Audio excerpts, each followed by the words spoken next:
Indonesia is a wonderful country, rich with fascinating landscapes.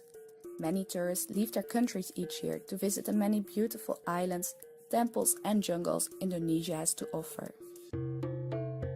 Indonesia is a low middle-income country situated in Southeast Asia. Its 17,000 islands are divided in 34 provinces, with 518 districts and municipalities. The Indonesian population consists of 280 million people, making it the fourth largest population in the world. With a median age of 28 years old, a relatively large part of this population is in the reproductive age. Also, more than half of all the people live in urban areas, and more than 90% of the Indonesian population is Muslim. In this young and growing population, family planning has proven to be very important in the past and will remain one of the priorities for the future development of Indonesia.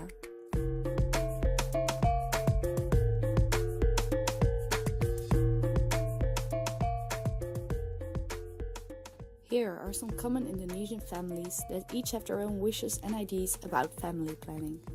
Jojuk and her husband Judah have 2 children aged 10 and 3, and they do not want to have any more. Jojuk's husband works on a cargo ship, so he is away from home months at a time.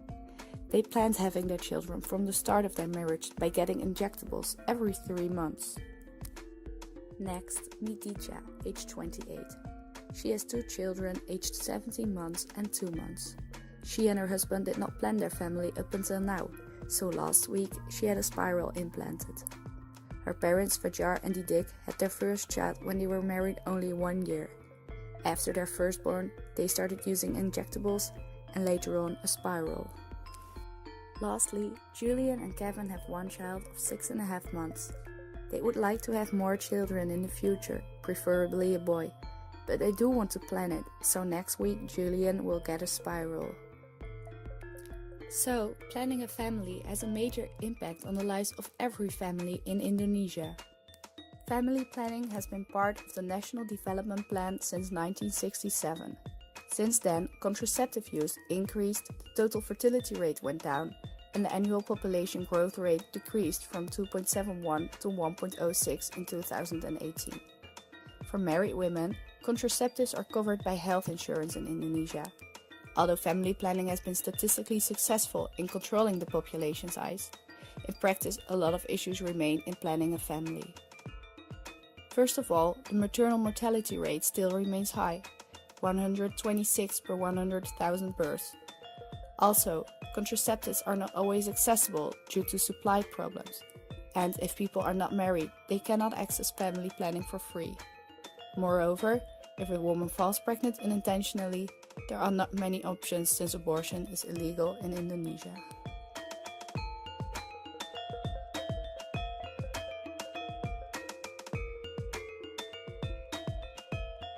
In Indonesia, the government plays a major role in family planning.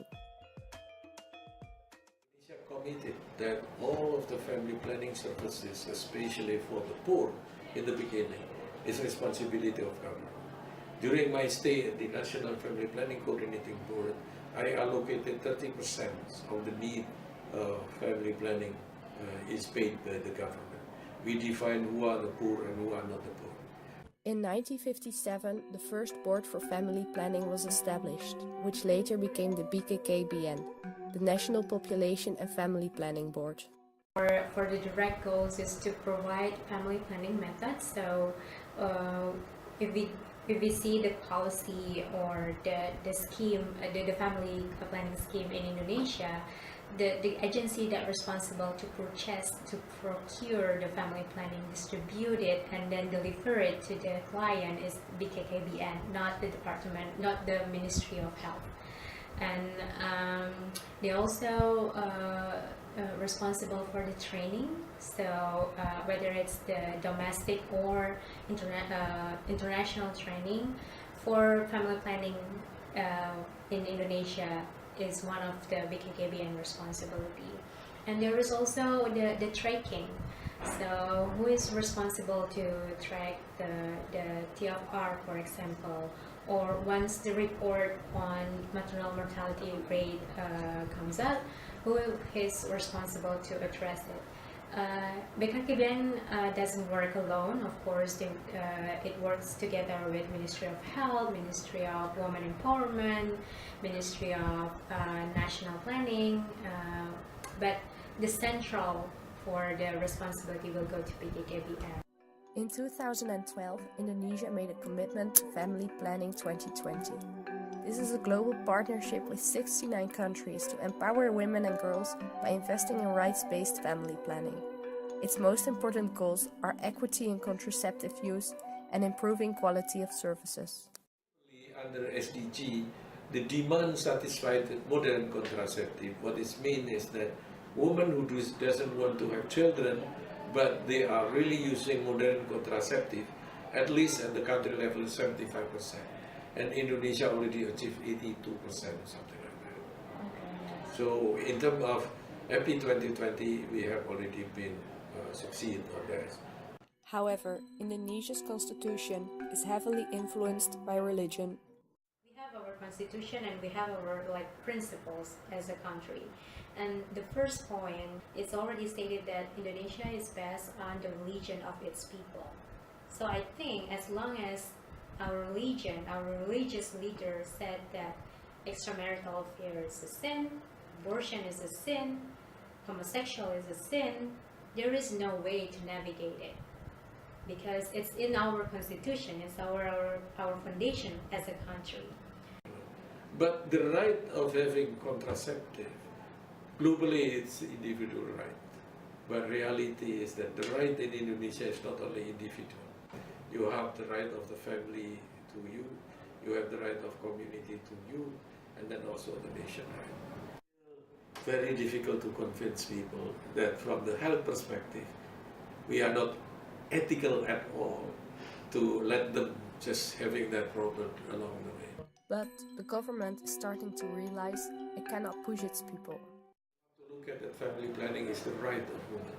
According to the law in Indonesia, law on population and family planning, according to the constitution, the right to have a children is under the couples, not the government.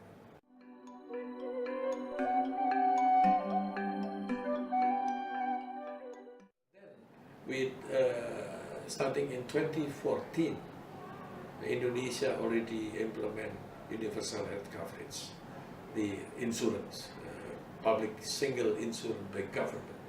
And under that scheme, family planning is free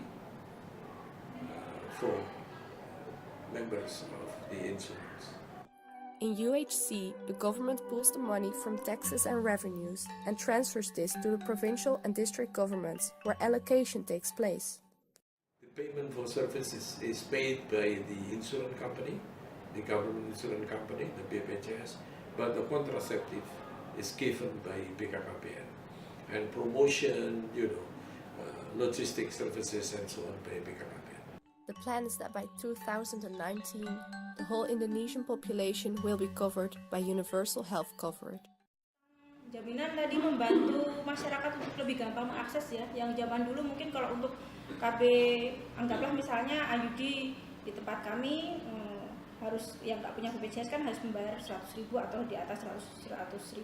Tapi dengan adanya BPJS akhirnya membuat mereka lebih mudah dan diringankan dalam hal pembiayaan. Jadi sektornya sudah mulai meningkat. Saya lihat dari tahun-tahun terakhir mesti ada peningkatan. Contraceptive use has evidently increased since the introduction of family planning. But this increase has halted in approximately the last 10 years, even after the introduction of UHC in 2014.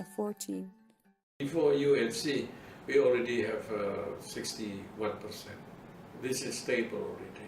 And it's difficult to increase more than that because of the outside Java island distribution and so on. So growth has been stagnant, quality remains low, and 26% of the population still needs to be insured. The people in this uncovered group are referred to as the missing middle. This means that they are too rich to get subsidized coverage, but also too poor to see the insurance as a priority for their earned money. They still need to be persuaded to join the insurance and see the benefits UHC has to offer.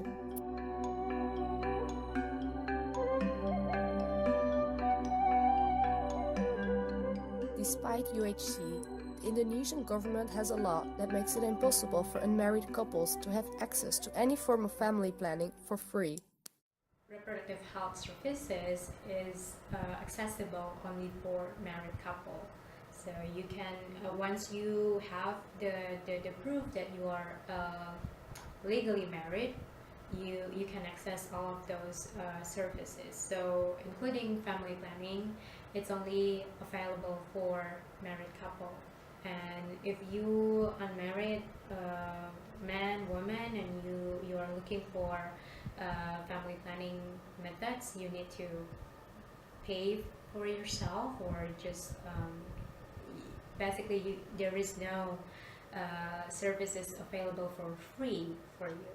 You need a health certificate to get married, and you need a marriage license to access family planning services.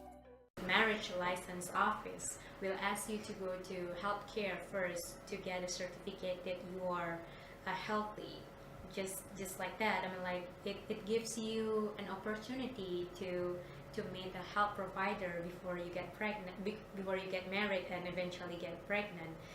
The idea is actually, if you want to get information for planning a family, this is the place. Also, contraceptives are not always available, and low quality poses a problem as well. Also, a problem with supply chain. Like we still have stock out, and the quality itself.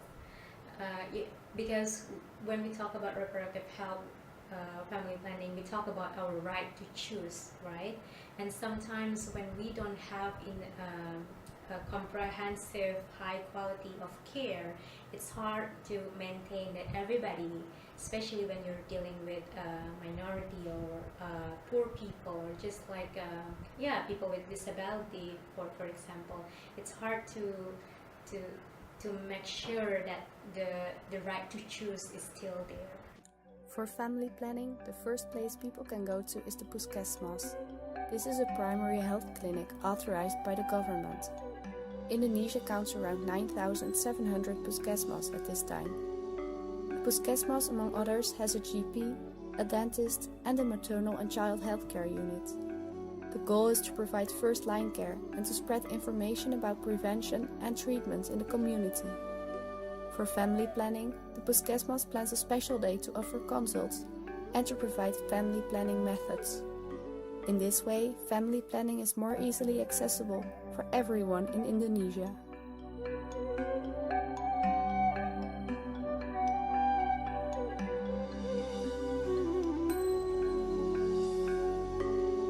In Indonesia, there's an extremely large taboo on sex. This has resulted in a lack of sexual education and subsequently a lack of sexual knowledge. Combined with the limited access to contraceptives, this can lead to unnecessary unwanted pregnancies. Two age groups are especially at risk: adolescents and women above 40. Since abortion is considered an illegal act in Indonesia, unwanted pregnancies form an extra large problem. Numbers for teenage marriage and teenage pregnancy is getting higher and higher because they don't get enough information that lead to unwanted pregnancy, and then they cannot abort the baby. So basically, because this is an important problem, because this is not just about what happened now, but it's also will influence what will happen in the future. These girls will have their education halted, and sometimes they don't even go back to school once they have the baby, and so this is a generation loss. There are many adolescents that cannot avoid from premarital sex. Okay. One of obvious reason is the age of menarche is declining. It's of first menstrual occurring younger, and married is getting increasingly. So that the fertile period under the unmarried is so long. In the past, they got menstrual at age 15, got married at 18, in only a few years. Now, 10 years to 25 to 30 years, it's very long. The Apart from young women, it happens more and more often that women above the age of 40 fall pregnant unintentionally. Another problem that we encounter, and it's growing, is the fact that more older women get pregnant. It's not necessarily first pregnancy, it could be like her third or fourth, and maybe they thought that they're not fertile anymore, so they just like forgo family planning altogether, and or they're not as sexually active as before, so they just like, okay, there is no way I could get pregnant, but you know, like it's only need one, so, and they eventually fall pregnant. And this is a problem because first, it's against our target of 2 children for each family, because this would be like third kids or fourth kids, and the second one is the most worrying reason is because the risk, the medical risk itself, because as the woman grows older, they have a higher risk for comorbidities like diabetes mellitus, preeclampsia, or cardiovascular in general.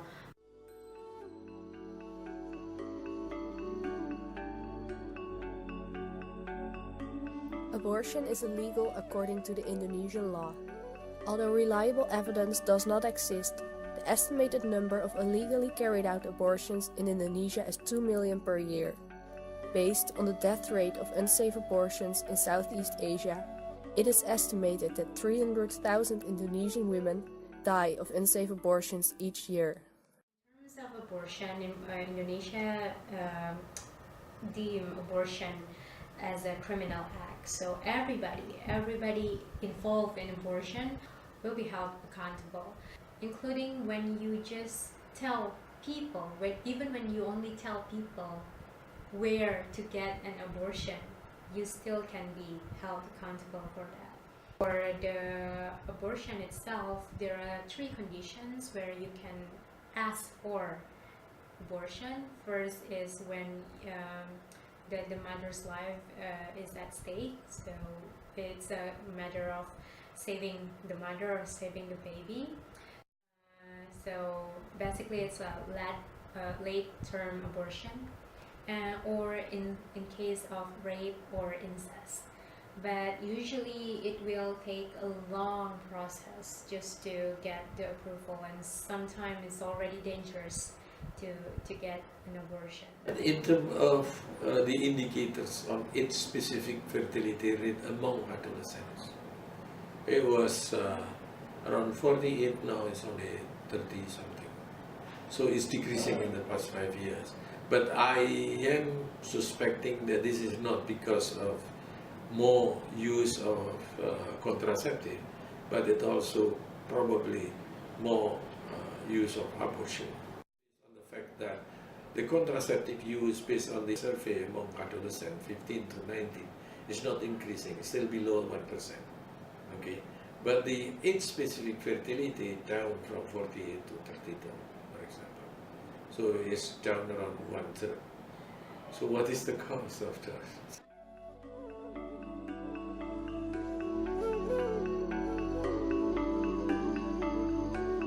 As has been shown, while Indonesia has made a great amount of progress in the last couple of years, their growth has come to a halt. To ensure access to contraceptives, Indonesia has made sure the country can produce them on its own. Produce all of the contraceptive by ourselves. Since I was in the central government, I do not want to import any contraceptive. So I encouraged private sector to develop contraceptive factory and so on and so on. However, until now this has not always been enough, because stockouts are still a regular thing, and a solution to this still has to be found. Moreover, the inequitable distribution and quality of services of family planning has to improve. One is the equity, and the distribution of services in East and outside Java is not good as in Java. So we have to close the gap on the equity of services. Second, on the quality of services. And the problem with the quality services is of the providers, but also the distribution of the provider. Many providers want to stay in the urban area, And that's why we also think about human resource for reproductive health distribution. Abortion will remain to be illegal, so other options have to be searched. The Indonesian government tries to provide more education, but at the same time is not very strict in maintaining its existing rules. Promoting the insurance, promoting the use of family planning, including a special target that is for the adolescents. But this is very tricky and very difficult because we are not supposed to promote contraceptive for adolescents. Government should not providing contraceptive for adolescents. But the implementation, you can go to Super Indo, Indomart and so on. You can buy condom there very easily. You go to pharmacy, you ask a contraceptive pill. They don't ask you whether you're married or not married. So government is trying to do like this. To make improvements, the plan of the Indonesian government is to focus on standardizing medical training and improving logistics and financing. We have the international training program for Asia Pacific countries as well. So we try to standardize the training, revising it again, and we are trying to put the medical doctors' competence in providing family planning services, but sterilization has to go to authority, to GP. But GP competency has to deal with the family planning. That is the target, is improving quality by putting many different effort, training, logistic, and also financing. So over the last 50 years, the introduction of family planning by the government in Indonesia has led to many changes. Contraceptive use quickly increased from only a small minority of the fertile women to a stable 60%. Women started to have less children, and the speed at which the population was growing more than halved. However, the maternal mortality rate remains high, and unsafe abortion might be one of the reasons for this. Especially female adolescents and women above 40 are at risk because of limited sexual knowledge and limited access to contraceptives. So, further improvements and the fate of family planning lays in the hands of the Indonesian government. Nevertheless, these Indonesian families are already very grateful for the progress that Indonesia has made on family planning so far. And for the sake of their